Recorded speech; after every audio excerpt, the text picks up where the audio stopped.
That guy's going to be some senator one day.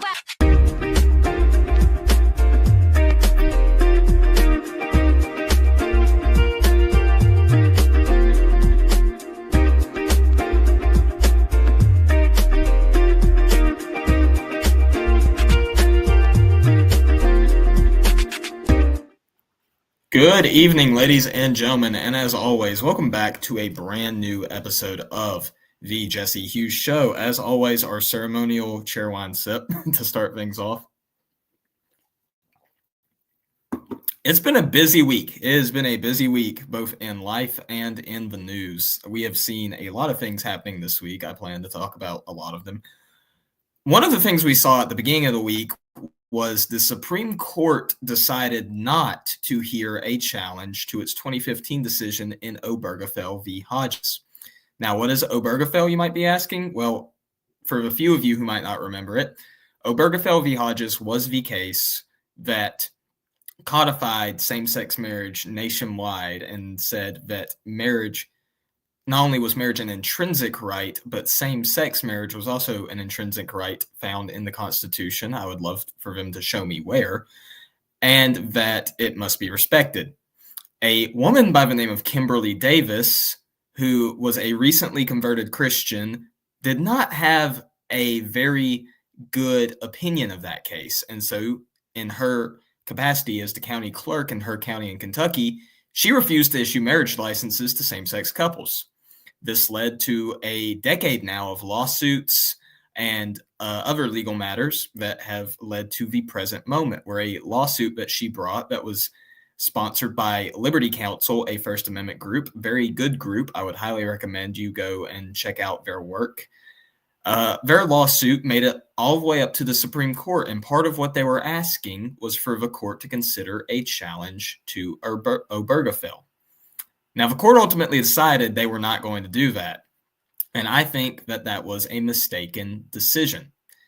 Now, there are a couple of reasons why. First off, as a Christian, I believe marriage is between one man and one woman only. That's a sacred union, a covenant. You often hear marriage today talked about as a contract. That is inaccurate. It is not a contract. It is a covenant. And it is a covenant between the man, the wife, and God. And what God has put together, no man can separate. So we have people who are trying to redefine marriage, which is by its nature a religious institution. Now, there are some arguments here and there about whether or not for tax benefit purposes or whether or not we should call them civil unions. Put those aside for a second. Ultimately, this is the state trying to step in to a realm that it has no authority and tell you what marriage is. And some people will say, well, okay, that's fine as long as they don't force people who have objections to it on religious grounds to participate in it. It's fine. It's freedom, man. It's freedom. The state has already tried. Luckily, we had enough of a majority on the Supreme Court for several years that those objections, that those attempts to force religious people to abide by this new constitution, if you will, those attempts failed because of the Supreme Court. Now, imagine for a second, what if those weren't in place? We'd be living in a totally different world. Luckily, we do have a good Supreme Court with good justices. However, again, they should have decided to take up the challenge to Obergefell and overturn it. Now, maybe you're saying, okay, I kind of agree with you on the same-sex marriage. It's not marriage, but at the same time, I want people to be free to do whatever they want. That's a fine argument. Even if that's your point of view, even if that's your position, Obergefell still needs to be overturned because it is erroneous legal reasoning. It is not based in the Constitution. It is not based in the history and tradition of this nation. It is not based on any metric that the court has previously used to decide matters like this. Instead, it was 5 out of 9 justices on the Supreme Court deciding what they thought was appropriate for the entire nation. Now, maybe you're someone who says, okay, this is an issue that, the people should be free to decide. The people were not free to decide it. Instead of states and the people of those states and their elected representatives in those states being able to decide what they wanted to do with this issue, the Supreme Court said, no, everybody has to accept this. Everybody has to go along with this. Even if you don't hold my view that marriage is just between one man and one woman, I hope that you understand the argument that I'm making here, that even if you think this is something that should be legal everywhere, and we would disagree on that, it's not up to the Supreme Court to make that decision. Their job is to interpret the law. It's not to blanket push policy or morality onto an entire nation of people.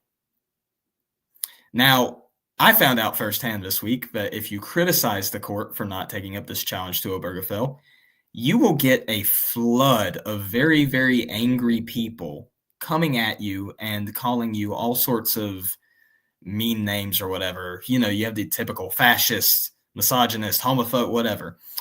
Got some of that, and I got some pretty entertaining ones as well. I'm not going to lie. Later on in this episode, we will actually be going over some of those because, man, they are entertaining.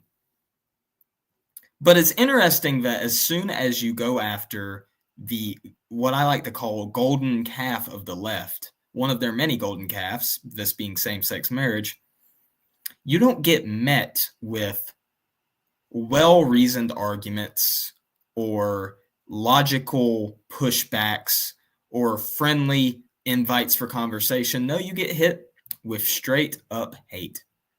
The party of so-called tolerance and their intolerant state. It's a very interesting observation to make. It's very interesting.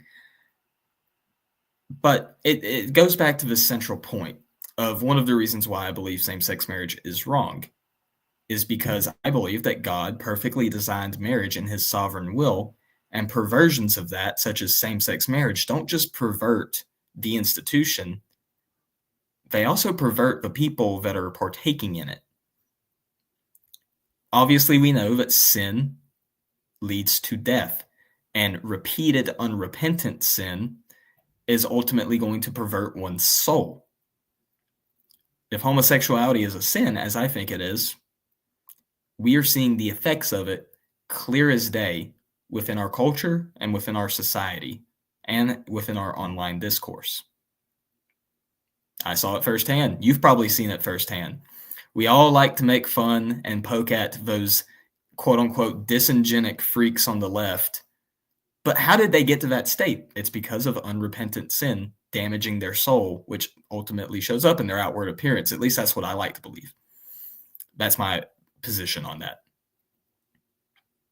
Homosexuality is damaging to our society. I think it is something that we should not tolerate. It's something that we should push back upon on every turn. We see the effects of it. The people that cried about the slippery slope in 2015 were laughed at. They were called kooks. They were called crazy. And now we look, and it seems that they have been vindicated. It's just marriage, they said. It's just two people who love each other and they want to be happy. It's not going to lead to this being taught in schools. It's not going to lead to this being forced on people. It's not going to lead to the gender, trying to change your gender or anything like that. Oh, really?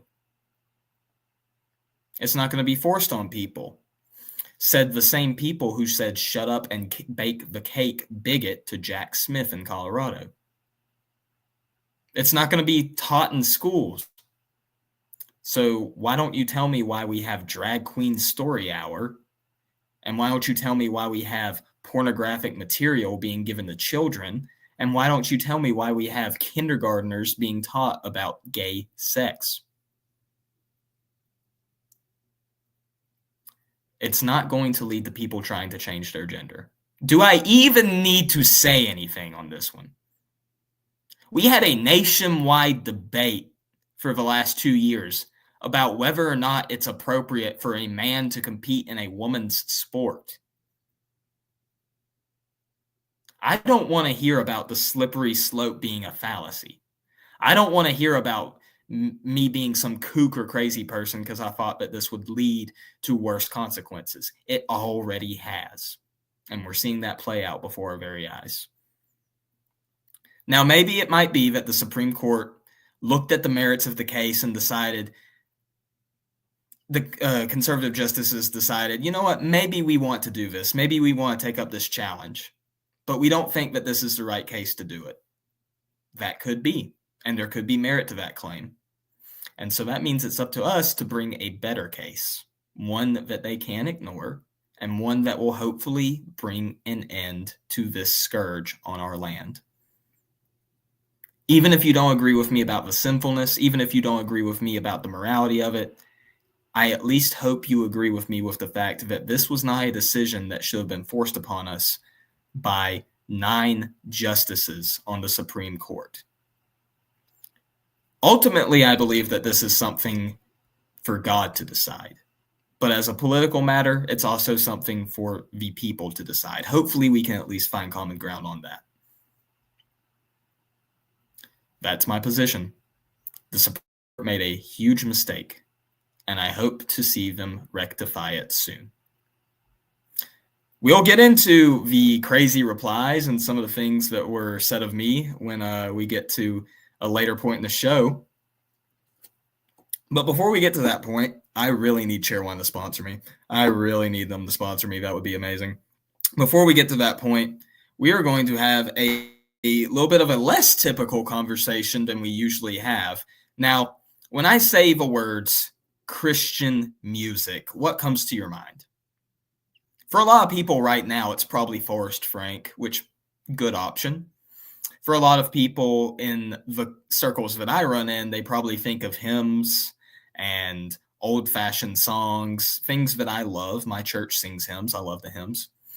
Some people probably think of Elevation, Hillsong, the popular, more mainstream Christian worship artist that you'll hear at a place like Liberty University or in your average evangelical church. But how many of you think of heavy metal when you think about Christian music? Probably not a lot. I would say probably not a lot. Heavy metal is one of those things. In the 1980s, we had the Satanic Panic, some of which I would argue, looking back, was probably justified. But we had the Satanic Panic. We have people even today claiming metal music is demonic. It's not something for Christians. It's not something we need to partake in. I happen to disagree. There's a lot of very good metal bands out there, but even if you go under the surface a little bit, peel a few rings off the onion, you'll find that there's also a lot of very good Christian metal bands. Demon Hunter, Impending Doom, Fit for a King, Wolves at the Gate, some newer guys like No Treaty, Cultist, Bloodlines. I was struggling to think of their name for a second. There's all sorts of amazing Christian metal bands out there. And the lead vocalist for one of those bands is joining us tonight from the band Igniting the Sky. And also, he is the lead vocalist and guitarist of Igniting the Sky. He is the owner of Westminster Guitar Effects Company and the host of the Westminster Effects podcast. Cody Fields, how are you doing tonight? Oh, you're muted. Hold on one second. Good to... Oh, did you not mute me? Oh, there we go. Muted. Are we now. good? So my canned response was, Jesse, glad to be here and glad to see you again, because unlike most friendships now that start online and then move in person, we actually met in person first. Now we're online. I think you're one of 2 or 3 guests that I've actually had that I've actually met in person. So this is a rare treat. Yeah. So we met a few weeks back. So many of y'all saw I got engaged at the end of July. And it's funny because a few days after I got engaged on August 2nd, I did not spend the weekend with my fiance, who hates this kind of music, and that's partially why. But instead, I hightailed for it. Sanctification. There's always room for True. Instead, I hightailed it back home to my lovely home in North Carolina, drove an hour up the road the next day, and went and saw, what was there, like 12 bands that night? It's a bunch of bands, yeah. I mainly came for Disciple. I'm not going to lie. Disciple was the headliner. That's fair. Yeah, totally fair. Disciple was the headliner. And the only other band other than Disciple that I actually was familiar with that night was Set for the Fall. I love their music too. I was going in and thinking, okay, a lot of bands. I don't know any of these people. Let's just see what happens. And for the next, I think it was like 6 or 7 or 10 hours. I don't even remember how long it was. I was just in awe at so many great bands. But there was one band in particular that as they were setting up on the stage, I looked down and I saw the number 1689 on one of the guitar pedals. And I thought to myself, this is a Christian space, but I don't know a lot of super reformed people within the metal community. Maybe I'm just not looking hard enough, but let's play this. Let's let this play out and see. Yeah. I mean, obviously there are some big ones like John Cooper, but other than that, like you don't see it often. And so I'm thinking, okay, 1689, that can't be a reference to the Confession, can it? And then indeed it can, I found out. And then the show goes, and Mr. Fields here is up on the stage and starts quoting John Owen, and I'm like, okay, these are my guys. This is my kind of space. So after the show, I go up, politely introduce myself, find out that we not only do we run in the same circles, but we also have a mutual friend that I was just blown away. I was like, what the heck is going on here? This is insane. So one thing leads to another, and Mr. Fields is on my podcast. Yeah, I actually have that pedal right here. So since you mentioned that I own Westminster Effects, this is my way of telling everyone I'm actually a Reformed Baptist. It's just that Westminster Effects sounds way cooler than Second London Baptist Effects. And and so, yeah, here we are, man. Yeah. Didn't you say you got Doug Wilson really good at Fight Laugh Feast one year? Yeah, there are a grand total of 3 Presbyterians who have actually laughed at that joke, one of whom is Doug Wilson. There's also Brandon Wood, the producer of Eschatology Matters, and Mark Dewey, former big league pitcher and host of In the Bullpen. The rest of them have rolled their eyes. We love our Presbyterian brothers and sisters. We do. So let's actually get into this a little bit. So like I said at the outset, a lot of people hear Christian metal and their first thought is probably confusion, if anything. How did you end up finding yourself in this space? Man, that is... We'll make the long story short. I've always liked, and this is even going all the way back to elementary school, I've always liked more aggressive music. In church, I always preferred the faster, more upbeat hymns to the, more down, little more dour type of songs. And so I always wanted to sing the fast stuff. And that, I'm a decent amount older than you. And so a little bit, just a couple of years. Just a couple of years. And by a couple, I mean, I'm I'm freaking 38. So I graduated high school in 05. And I was so 4 years old. yeah. So that's how old I'm getting at this point, is I'm being interviewed by guys who were 4 when I graduated high school. So, but my youth group years were formed by the likes of Reliant K, MXPX, Zayo, that kind of stuff on the Christian side, and then on the more general market mainstream side, stuff like Newfound Glory, Blink 182, and that gradually got heavier into things like Thursday, Coheed and Cambria, Thrice, that kind of, and it just kept getting heavier and broader, if that makes any sense. So I still love pop punk stuff, but I also love symphonic blackened deathcore, right? So and so the reasoning then becomes, well, is there such a thing as a genre that Jesus doesn't approve of, right? And I would say really just one, and that's anything atonal, because it's just postmodern deconstructionism applied to music.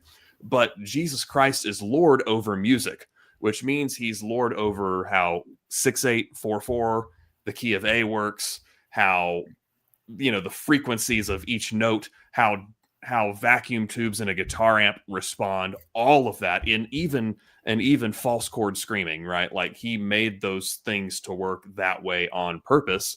And so if you're doing it to glorify God, then it seems like it's a Romans 14 liberty issue, and have at it if you want to. There you go. Now that you brought it up, I didn't know if I was going to ask this or not, but I have to ask because I remember in high school trying to learn it. How do you actually do, like, the screams? How do you actually do that? Well, I've lost the ability to do a proper fry scream. And so the way that you do that is you think about a Valley Girl fry, and you basically just keep forcing more of that.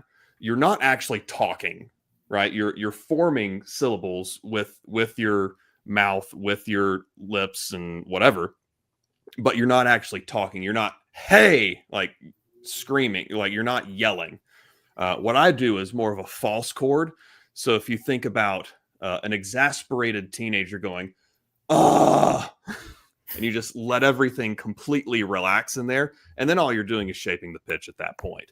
You're not yelling, so that it just becomes and lower and more aggressive and stuff. Interesting. Okay. I am not going to practice that right now or even attempt, because one, I think one of my roommates is asleep, and two, I do not. Yeah. I embarrass myself enough. I'm not going to try and embarrass myself even more than I do live. You and me both. The Jesse Hughes Show. Come for the OBERGEFELL analysis and stay for the false scream tutorials. We love it. We love it. So you get into this stuff, from one point to another, you go from just enjoying the music to playing the music to touring and playing the music in your band, Igniting the Sky. What did that process look like? Yeah, so the playing and the enjoying really kind of went hand in hand. I've been playing guitar since Christmas of 2000, and I'm still not very good, but I would say you're a little bit better than I am. There's always someone better, but but right around that time is when I started getting into more aggressive music. And one of the great things about pop punk and that kind of stuff is it's a bunch of power chords. And so I was able to pretty quickly learn those simple riffs, those simple chord progressions, and just start teaching myself stuff. I wouldn't say so much that we tour, but we play as much as possible, which when you're 38 and married, and that was my wife in the band with the red hair. And then we've got another guy who wasn't there with us, who is married with 3 kids, one of whom is a newborn. And so that's why he wasn't there. And, when you're grown and you have jobs and stuff like that, you don't get to play as much. But with Igniting the Sky, basically the way it formed years and years ago was I was dating my now wife at the time.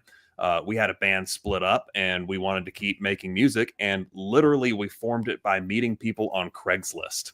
And Not even joking. Put out, hey, we're influenced by stuff like Coheed and Cambria, A Day to Remember, blah, blah, blah. And we're trying to, get this thing going. We need vocals, bass, drums, whatever. And we formed the band. There you go. That's awesome. That is awesome. So what got you into, forming the band? That's obviously, Mm-hmm. a lot of guitarists, they love their equipment and they take great pride in what equipment that they choose to use. So much so that apparently some of them decide to start their own equipment companies. How did that come along? It actually started on accident. So I have a journalism degree, and I graduated at the best time ever to graduate, one, from college anyway, but also with a journalism degree in 2009. Beautiful. In the middle of a recession, and also in the middle of every major publication remembering, we are not making any money, like at all, because everything's going online. What do we do? And so that turned into survival jobs, which is actually how I met my wife. I was working at Hot Topic, not even lying about it. I am a tried and true millennial emo kid. Oh dear. Yeah. And then I ended up working at an advertising agency here in South Carolina for about a year, managing social media, blogging for brands and stuff like that. The short of it is it went south. I quit, went freelance. And while I had a little time to kill, I got a General Guitar Gadgets Marshall Blues Breaker kit. And I built an overdrive pedal. And I said, that was fun. Let's do that again and get paid for it. And I literally started a company after building one pedal. And I don't recommend that to anybody, but that's how it happened. Hey man, sometimes you just got to send it. Sometimes you just got to say, let's go, let's do it. Exactly. So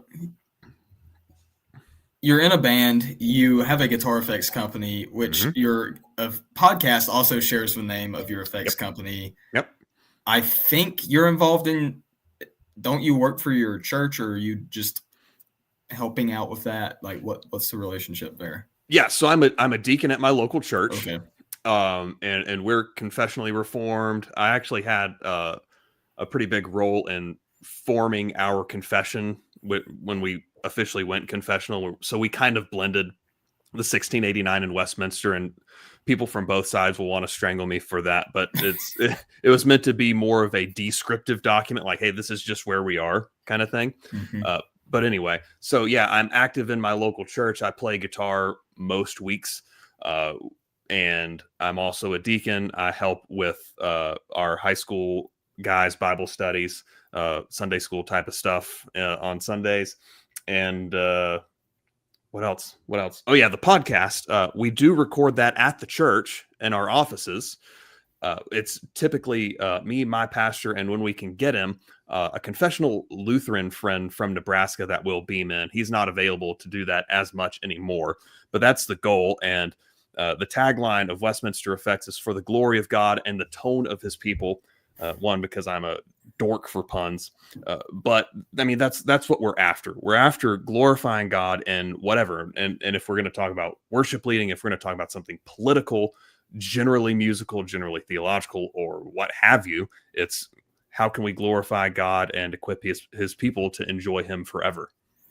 Yeah, which I was going to say, I noticed, I started listening to it, and you guys are not afraid to shy away from any topics. You cover music, theology, you cover politics, and you cover politics from a very interesting point of view. And it was funny, I don't even remember how we got onto this discussion when I first met you, but we both found out that we run in pretty similar circles when it comes to some of the influences we listen to. Like you've already mentioned Doug. We both know about Joshua Hames, Dusty Devers, William Wolf, all these guys. Yep. How did you get into that world specifically? What led you into diving into what I don't even know I guess the Christian nationalist or Christian nationalist adjacent kind of world of thinking? Yeah. So I have always been a nerd for everything. If I get into something, I typically get too into it. Same. So I have I actually How much had, Tylenol did your mom take when she was pregnant? gobs, just gobs and gobs. It was in my bottle as a baby. So I actually had everybody will be like, oh yeah, there was a lot of Tylenol involved. Oh gosh. I had a Rush Limbaugh 24/7 subscription in high school as a Christian. We love it. Yeah. So I was listening to, Limbaugh, Hannity, O'Reilly, literally everybody.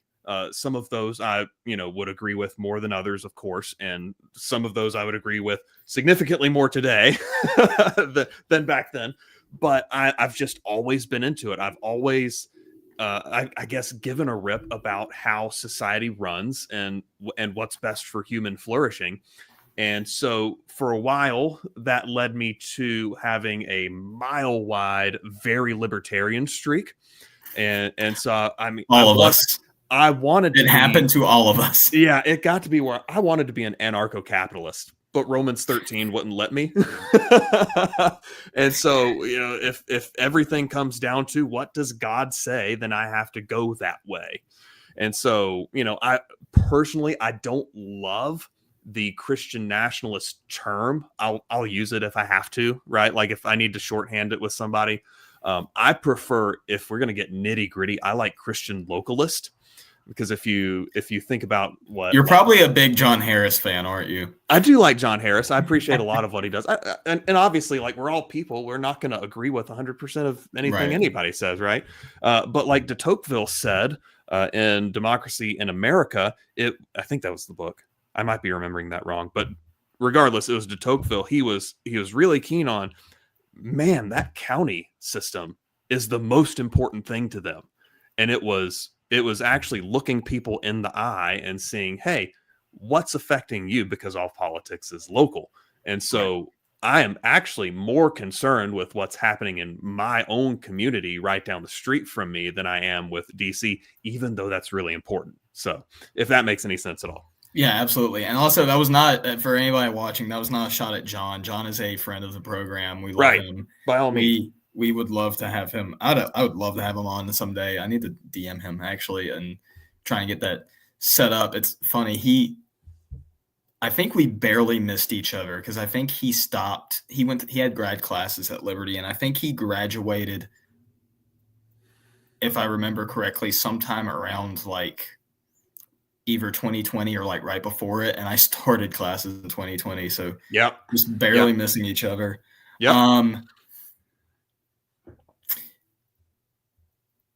Man, I lost my train of thought. I had something I was going to say, and now so I definitely get the whole going a little too crazy on stuff. I remember, and especially the political journey you took. I had a very similar streak. I've talked about this on a different podcast, but my political streak through high school, I think, can only be described by the word schizophrenia, because of how crazy it went. I started off as like your, typical normie con conservative, just and I was also very naive, because I remember when Trump won, people were attacking different people left and right. And I was out here saying, guys, I love Trump. I love Mitch McConnell. I love Paul Ryan. And now I look back at that and think, what? Who were you? Right. Now, for the sake of stirring the pot a little bit. Oh boy. I will say Mitch McConnell gets dogged on more than he deserves.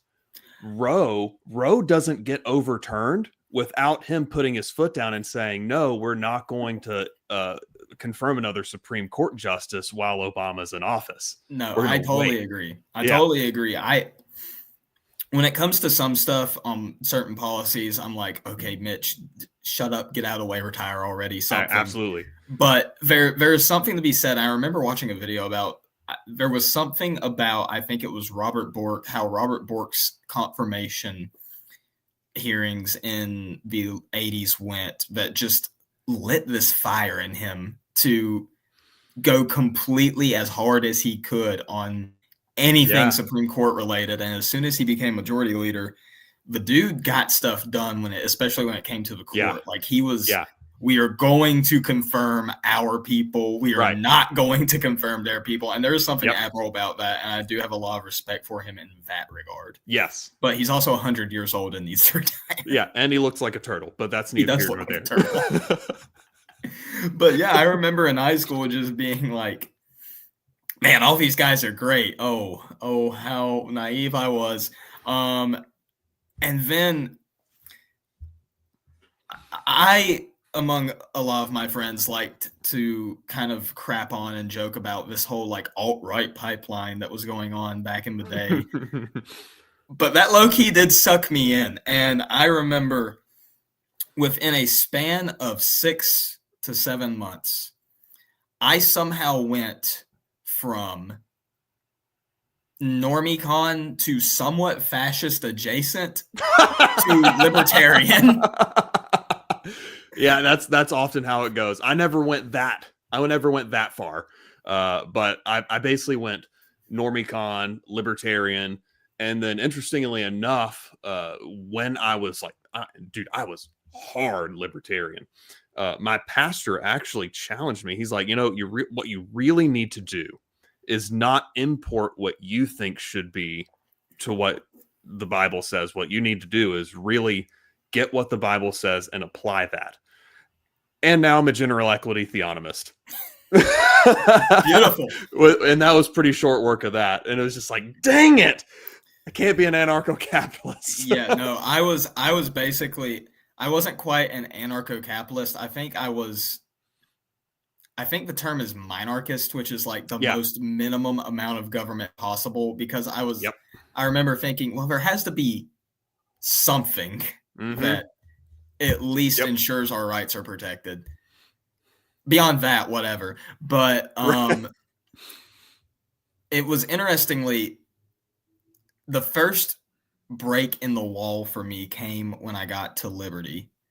And when a lot of people think of liberty, they, for good reason, think of standard evangelical, dispensational place out in Virginia, which is true. Yep.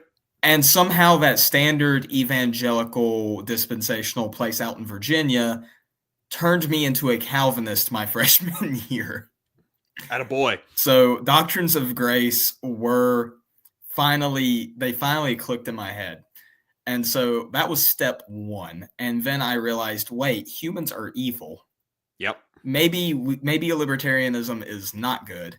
And so I don't know what in the world I would have called myself back then, but it certainly wasn't libertarian. Yeah, that's when you realize that the Declaration of Independence is actually a very Calvinist document. Yes. I've heard Doug Wilson say before, if a space alien just was beamed up the Declaration of Independence, one of the things that they would learn very quickly is that you should never trust an American, because they don't want to give any of them too much power. No, it's funny. It's funny because I went from Calvinist to eventually went fully Reformed Baptist summer between junior and senior year. And that's when I started diving into all of this stuff and unlike you, I do actually like the term Christian nationalist because I am a Christian and I also do consider myself to be a nationalist. So I don't know if the shoe fits, man, but it's funny because when I say I was a nerd, I was like a total dweeb when I was a kid. But it's funny because I distinctly remember in like elementary school, I don't remember how old I was, but in elementary school, having a conversation with one of my friend's parents about how the First Amendment was actually written to only protect Christian denominations from like going to war with each other. Yeah. And then I went through my standard streak where I was like, no, secularism is good. And now I'm like, actually, no, the First Amendment was only written to protect Christian denominations. It's like that. It's that IQ curve meme, except it's age. Yeah. It's funny. Kids are smarter than we give them credit for sometimes, I guess. That's true. It's very true. But it's wild to see like how these things play out in people's lives sometimes. But it's also been interesting to see just within my generation. Obviously you're a little bit older than me. You're a millennial. Mm-hmm. You guys are screwed. Sorry to tell you, but yep. I'm looking at my people. I'm looking at my generation. I'm seeing obviously there's a large exodus towards Rome and the East. I'm like, well, I don't like that. I'm not a fan of that. But there's also a lot of guys who are going down the path of traditionalism and ending up more so in our camp. Now, most of them are ending up Presbyterian. I will continue to pray for them, even though we agree on 90% of things. But, still some guys are landing in a Reformed Baptist camp, but they're just landing in the Reformed camp generally.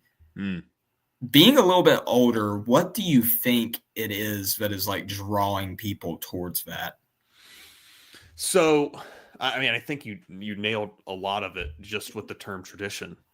Is and I would include millennials in this. We were sold a bill of goods by the seeker-sensitive movement, and a lot of our elders. I don't mean my church's elders. I just mean our elders in the faith. And I want to obey the fifth commandment as much as possible, but they were deceived into thinking that church services really should be evangelistic events, and we should cater them to the unbeliever.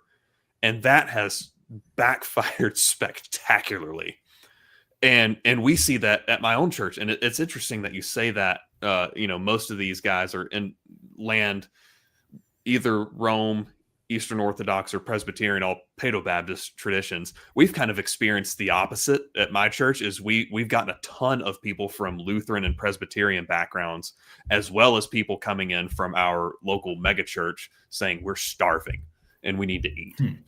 And so regardless of what's going on there, people are looking for some kind of foundation, and whether that's wrong in Rome or in Constantinople, and where there's not actually a firm foundation, which we need to retake. We do need to retake it, but actually correct this time. Yeah, absolutely. No argument here. No argument here. But what needs to happen is both of those groups need to embrace sola scriptura and stop pushing the hamster wheel of a partial justification by works. And I know there's at least one Catholic, probably more, that are watching this. They're about to say, "Oh, solo scriptura." No, that's not what we're talking about. Not what we're talking about. We have been over this 1,000 times. Yes, listen to my boy James White.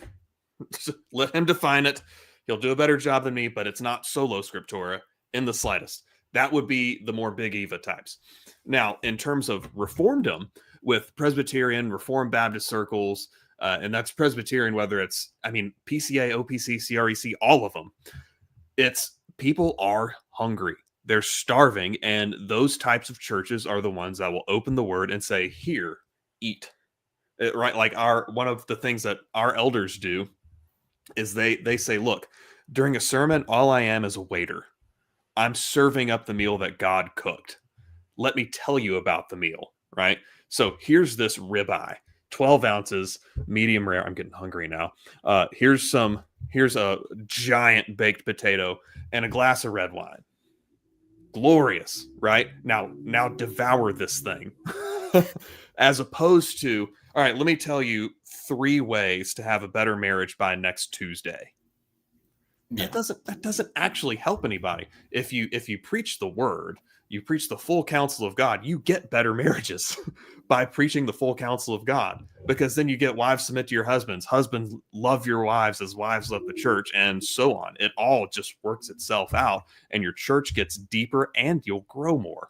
So that's my little soapbox. No, I think that's kind of hits the nail on it perfectly. And just for the record, because I am a Liberty student under contract, I completely disavow the drinking of any alcoholic beverage, 100%, no compromises. Don't worry about it. And I will not ever offer to have a glass of Old Forester with Cody ever while a student or afterwards. Never will happen. I've never had a drop of alcohol on these lips, and never will, because Liberty, yay. Yeah. I went to an SBC school as well for college at North Greenville University. I don't know if that rule is still in effect, but you have your celebratory cheer wine. Every time I'm invited on a podcast, I always have a couple fingers of bourbon. One, because I like it, but 2, because I end up just a little bit more interesting by the end because I have less of a filter. we love it. I'm glad.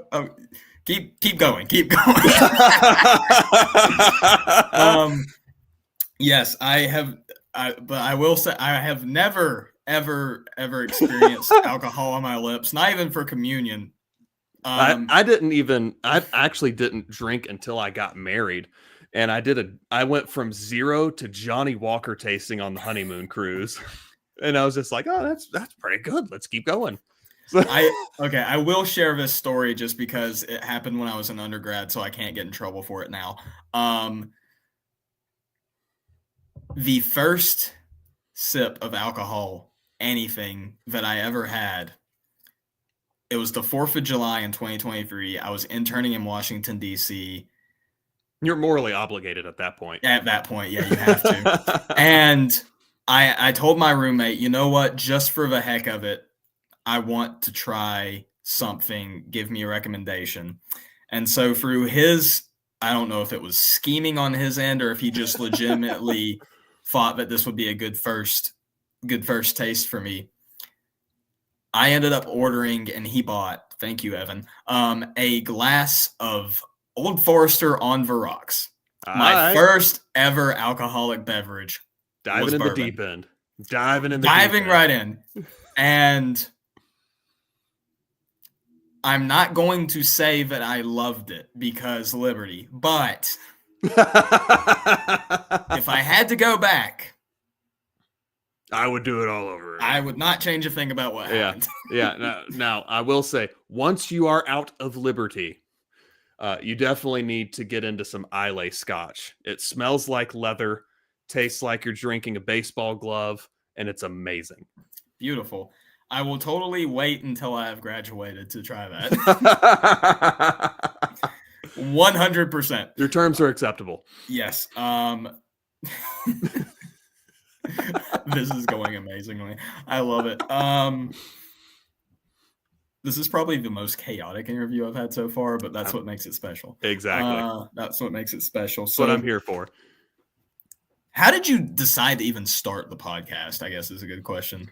Yeah, that is a fantastic question. So when I started Westminster Effects, the whole idea was the worship world is a theological dumpster fire. You know, you're talking about Elevation, Hillsong, Bethel. Is that on your end or is that on my end? So. Somebody is drag racing down the street, it sounds like. That's fun. So I needed to race these groups into better theology. So that was terrible. That was bad. I'm sorry. But the goal was, hey, worship guitars, there's better out there. I promise you there's better out there. You can read these dead guys. Look at Edwards or Calvin or Spurgeon, etc. And they didn't like that very much, if we're completely honest. But I got this friend online, John Ross. We were always on the same side in all of the worship guitar group arguments, where we would actually cite what the Bible says. Hey, the Scripture says this. This is what God says. And we would be met with emotionalism for all intents and purposes. And so we got to talking, and it was like, let's start a podcast connected to the pedal brand. I'm still the only guitar gear builder in the world with a theology podcast. And now I have to start a guitar gear company. Right, exactly. So you can be the second. And it'll be like Second Baptist Church, right? But yeah, so it's me, my pastor, and a Lutheran friend of ours. And, you know, we, as you've noted, we pretty much talk about whatever. Awesome. Yeah, I've got to start a guitar tech company to my already long list of side project I want to engage in once I'm out of law school. Probably have none of them, but you know what? It's fun to dream. It's fun to dream. Guys got to dream. I'm totally not plotting a cigar shop anywhere for anybody listening or anything like that. Not at all. Especially anybody listening at Liberty. No, never. No. Anybody listening at Liberty, cigars are bad. Don't smoke them. So we mentioned a second ago. So when I came in, I mentioned, when I went to the show, I was surprised seeing your pedal board and everything. Mm-hmm. There's not from my perception, I didn't see a lot of Reformed influence in metal. And then I went back and listened to some old Wolves at the Gate song. I was like, okay, maybe I was just missing something. However, but from your perspective, being actually in the world, like being a musician in that world, like what is there a substantial, decent Reformed community? I mean, people often point to like John Cooper as like stereotypical Christian rock guy who's at least somewhat Reformed. Other than him, who exists out there? Not a lot. I mean, obviously Wolves at the Gate. And I just had Steve on my podcast a couple months ago. Their newest album it's so good. But yeah, it's one of those things where this is one of those areas that the church needs to keep pressing the lordship of Christ into, where you do have, yes, there's some legalism, but I think this is my theory. I've said this on a couple other podcasts. I've said this on my own before. I am of the mindset that Christian metal exists, and even metal in general exists, because the church doesn't sing all of the Psalms, including the imprecatory ones, including Psalm 137 with "Blessed is he who crushes your babies' heads against the rocks," that kind of stuff.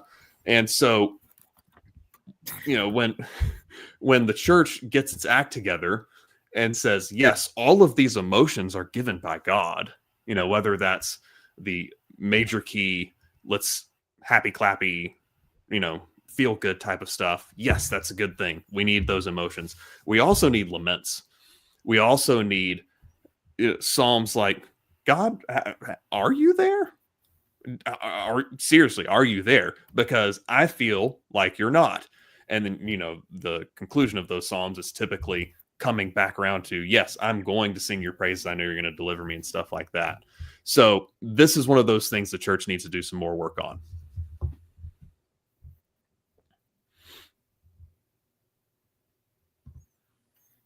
I think we're having some technical issues on somebody's end. I'm not sure.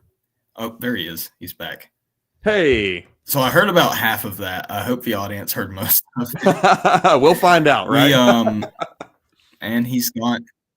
Yeah, we'll find out. One of us is having internet connection issues. I'm not sure which one it is. Okay, he's frozen again. Oh, wow. Oh, and maybe?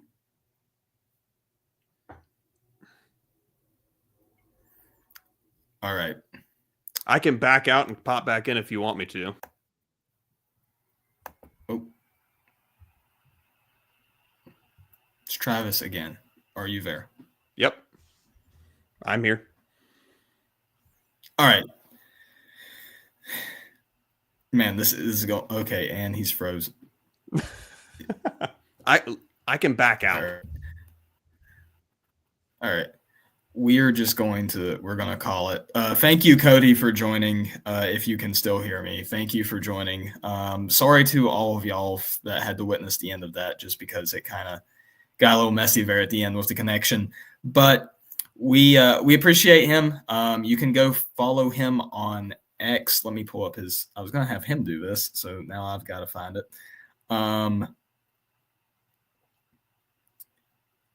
You can go follow him on X at Cody Fields 864. Great account to follow. You can go check out his music. The band is Igniting the Sky. They have some great music. Great lyrics too. Amazing band. And so I appreciate him for coming on tonight. The conversation we did get to have was awesome. We were planning on talking about a couple more things, but unfortunately, internet connection tends to not be the strong suit of this room for some reason. I've got to get that figured out. So we're going to move on a little bit. We were going to have a talk about tariffs because, I'm generally a little bit pro. He's kind of against, which I understand with him being a business owner. But we were going to talk about tariffs and we didn't get to. Sad. So instead, we're going to go ahead and transition on to the other topic that we were going to talk about that had to do with protecting the American worker. And that is the H-1B visa issue. Now, a couple weeks ago, you guys saw I had Daniel Keene on the podcast, somebody who kicked out of his church for putting out posts opposing H-1B visas. Insanity, if you ask me. I've gotten a couple updates from him since then. He's doing good. They're still working on finding a new church, but things are going good. I think that's the last I heard from him. But the H-1B visa issue is something that, as time goes on, unlike most issues in politics, is not going away. It's sticking around. It is not going away. And we've gotten mixed signals from the Trump administration on the issue, on whether or not we're going to keep allowing H-1Bs. You know, we're getting some signals that the program is coming close to an end, that they're going to do everything in their power to protect Americans. They put a $100,000 fee for any business that wants to hire an H-1B per applicant. They've done some good things, but then also you have messaging that sometimes seems like it's more, actually, yeah, we are going to let the immigrants in. Actually, yeah, we are going to let them take these jobs. And it leads a lot of people in confusion. And one example of that was last night, Trump gave an interview to Laura Ingraham in which he had this to say.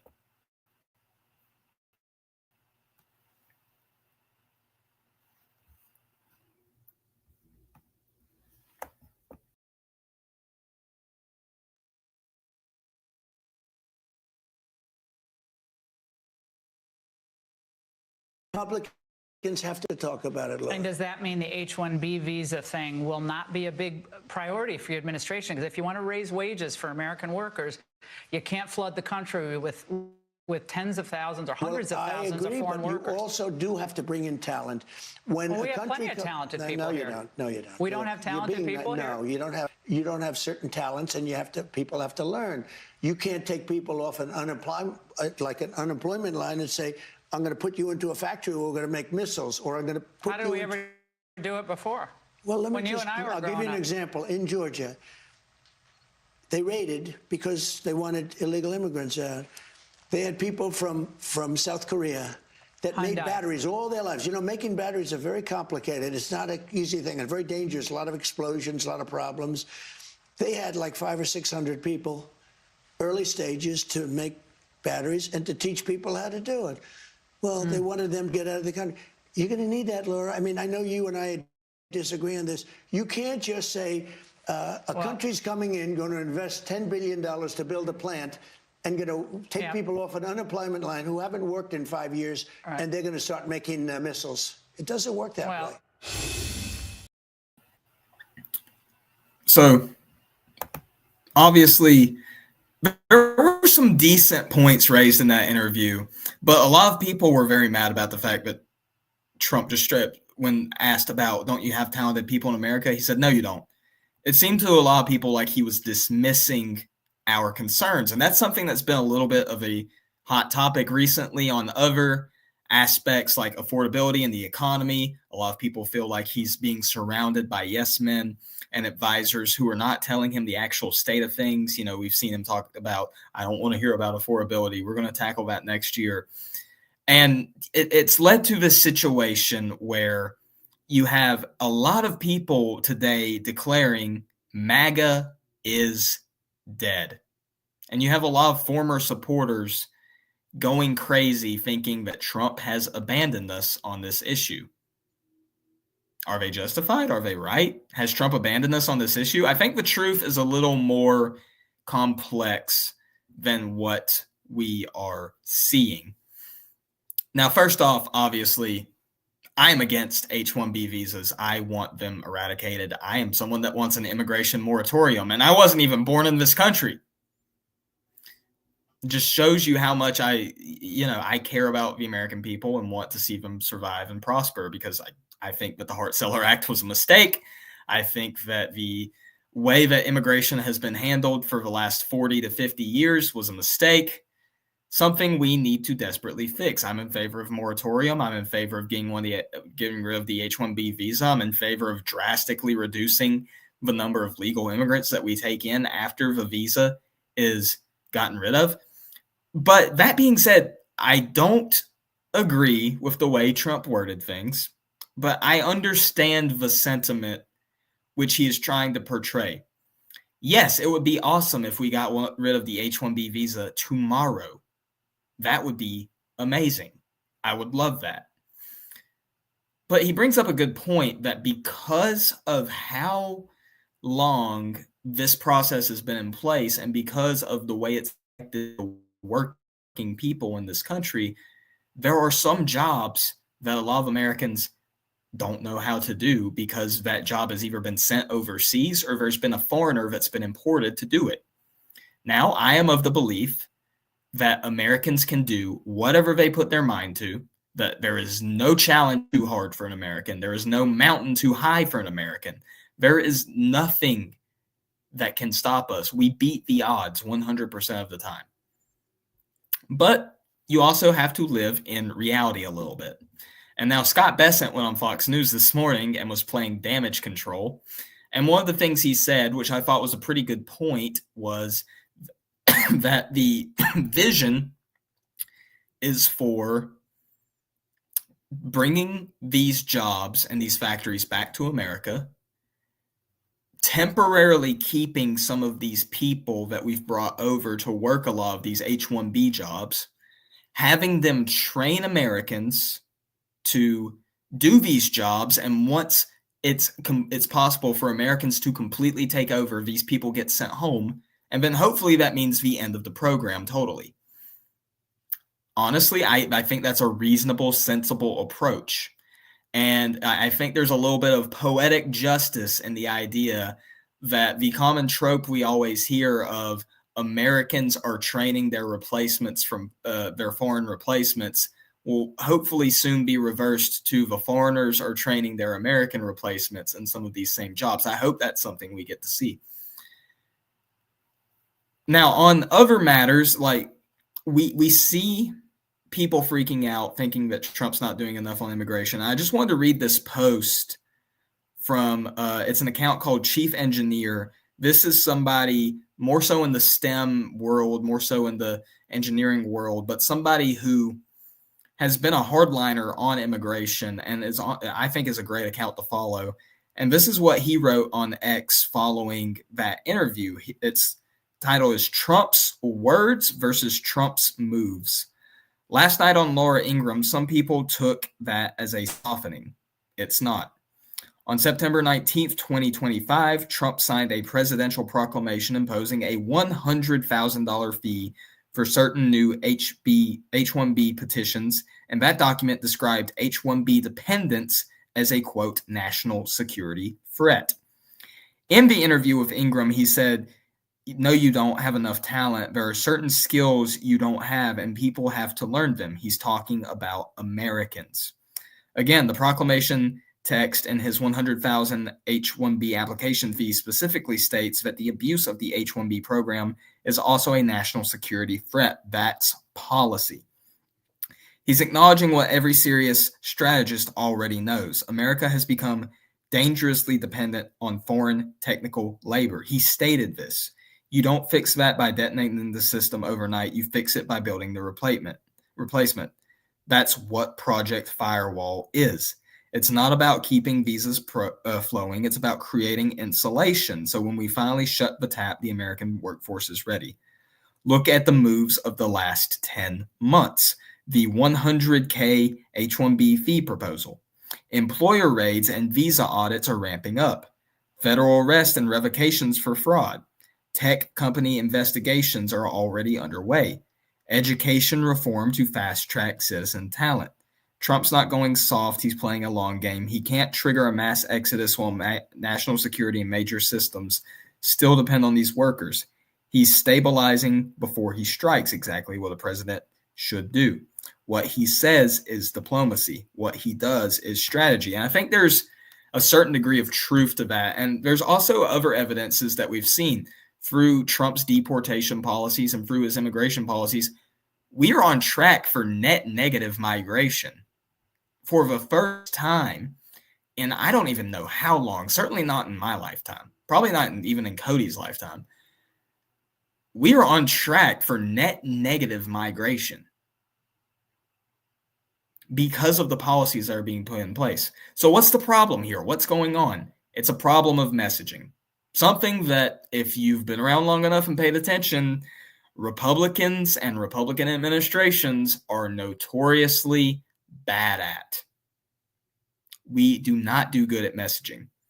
And that's why I was relieved to see that they put Stephen Miller back out front, because Stephen Miller is somebody who knows what time it is and knows what the message is.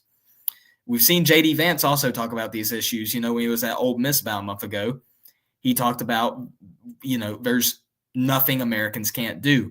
You can't tell me that we don't have talent in this country. You can't tell me that there are people in other parts of the world that are better at doing these things than Americans. I tend to agree with him. You have to get the messaging right. You have to get the messaging right, because if you don't get the messaging right, it doesn't matter what you do, because people are going to see the bad message. And we've already seen this, and it's already fracturing the base. I mean, I led off on this segment by talking about how people are declaring MAGA is dead. It's insane. And it is ironic. It's kind of ironic that two of those individuals, one being one notorious Nicholas J. Fuentes and the other being Dean Withers, were both saying the same thing. Now, if you don't know who Dean, everybody knows who Nick is at this point, but if you don't know who Dean is, he was one of those TikTok accounts that the DNC tried to hire in 2024 to run cover for Kamala, and it didn't work. I'm not going to lie to you. If you're agreeing with Dean Withers, I'm not so sure you're somebody I should be trusting, but that's a separate issue. But the fracturing in the base is something that is real. And part of that is because the messaging has been so off base. When Charlie Kirk was alive, this was not an issue that we saw a lot of over the last 10 months. And Charlie's death was tragic for many, many, many reasons. We've discussed that at length on this podcast, but one of them is the fact that he was basically Trump's eyes and ears on the ground. Trump trusted Charlie, I think, more than he trusted most of the people in his administration. And with Charlie's death, not only do we have the coalition builder not here to hold us together, but we also have a void in the messaging space. That's something that needs to be filled, and fast. We need to be getting our most effective people like Stephen Miller, people like J.D. Vance, out in front of the cameras, messaging on these topics and making sure that flubs like this don't happen. Trump is great in long-form, relaxed interviews. He would probably do great on this show. I would love to extend an invite to him. But, we saw him on Joe Rogan. We saw him on Theo Vaughn. We saw him on the podcast during the 2024 cycle. Long form, relaxed, does great. But for some reason, these professional interviews where he's sitting down with a reporter and they're talking back and forth, in 2015, he was great at those too, but it seems almost as if like he's lost his edge since he's become president. And I don't know if that's just him trying to be more presidential and more respectful, or what the problem is. And I'm not suggesting that Trump get out of the public eye. He should be in the public eye as much as possible. But something has to be done about the messaging. We need to be on base. We need to be on message. We need to be right on these issues. And so H-1Bs, I think they need to go, but we also have to have a plan in place to make sure that transition is smooth. I wish we could just snap our fingers and they'd be gone tomorrow. They can't. We have to actually train up the American people because of how the dangerous, disastrous immigration policy has weakened us over the last few decades. We actually have to train them up. We have to put them in place where they're ready for this. And we have to ensure that they come first, that the American people's needs and wants come first from the American government. The government serves its people. It does not serve foreign nations in their interest. So I started off the show tonight by talking about the lovely Obergefell decision. And I want to end the show tonight by also talking about the lovely Obergefell decision. And I mentioned that when you go after certain topics, people get really angry. So when it was announced that the Supreme Court decided that they were going to reject the effort to overturn gay marriage, Eric Daughtry, or Daughtry, I'm not sure how you, Daughtry, I think. He posts, he's a news account. He posts breaking news often on Twitter. And I just quote tweeted it and said, sad, marriage is and has always been between one man and one woman only. Everything else is a lie and a perversion. Like most of my posts, I did not expect that to really go super crazy. And instead, I checked my phone a few hours later, and this thing was going off the rails. And as it currently stands here tonight, it has 229,000 views, 724 likes, 170 reposts, and 1.4 thousand comments. And I scrolled through some of these comments, and some of them were predictably a little crazy. So I decided to be a little bit of a rage baiter, and so I posted another thing that said, in my lifetime, Obergefell will be overturned, pornography will be criminalized, abortion will be abolished, no-fault divorce will be abolished, America will turn back to Jesus Christ. All of this will happen in my lifetime. Being the rage baiter that I am, I knew, okay, if I could piss them off with one thing, let's see if we can do it again.